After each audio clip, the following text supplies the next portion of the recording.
હેડો એટલે ઉભર હું આવ્યો 1 મિનિટ. ક્યાં જવું છે? અરે આવું 1 મિનિટ યાર. આ કચરો નહીં લઈ જવાનો? હા લઈ જવાનો. આ થોડું ઇન્ડિયા છે આપણે.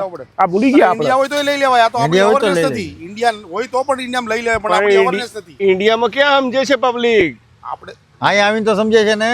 અહીંયા આવીને જ સમજે છે પબ્લિક. તો બીજા દેશમાં જો આવીને સમજતી હોય તો આપણા દેશમાં પહેલા સમજવું પડે. અવેરનેસ તો જોઈએ ને. એ વાત સાચી બીજા છે. દેશમાં આવ્યા ના કચરો લઈને ત્યારે હા આપણે ઇન્ડિયન ટેપ પડી જાય હેડ્યા, પણ યાદ આવી ગયો કારણ આ બધું નહીં ચાલતું એટલે હું લેવા હેડ્યો દોડી. બરોબર છે, પણ આજ અવેરનેસ આપણે ત્યાં હોય ને તો આપણે ત્યાં પણ સારા બીચ છે, શિવરાજપુર ને માધવપુર ને.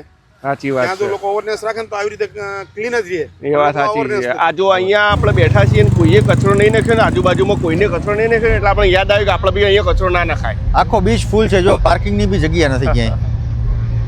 રોડ ઉપર પાર્કિંગની બી જગ્યા નથી. ઘણા બધા લોકો બેઠા છે પણ ક્યાંય કચરો જોવા તમને નહીં મળે. બધા જ કંઈ ને કંઈ ખાય પીએ જ છે પણ કોઈ જગ્યાએ કચરો નહીં નાખ્યો. જો ઇન્ડિયામાં બી આવું જ કરે તો કોઈ કચરો ના નાખે. પણ અહીંયા પબ્લિક સમજતી નહીં ને યાર.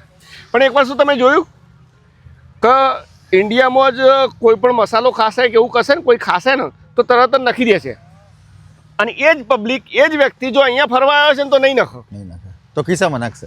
તો ખિસ્સામાં નાખશે. આ ડસ્ટબિન આવું હશે તો કેમ? અહીંયા નાખશે. પણ હું એમ કહું છું કે લોકો ઘરમાં ચોખ્ખાઈ રાખે છે તો તમે જ્યાં ફરવા જાવ છો, જ્યાં બેસો છો ત્યાં પણ ચોખ્ખાઈ રાખો ને. એ પણ આપણું ઘર જ છે ને. 100% સાચી વાત છે. નહીં તો આટલો સરસ મજાનો બીચ છે. આવા બીચ આપણે ઇન્ડિયામાં કેટલા મસ્ત મસ્ત બીચ આવ્યા છે. આપણે ત્યાંય સારી બ્યુટી છે હા પણ અવેરનેસ નથી આપણા લોકો. અવેરનેસ નથી. સાચી વાત છે.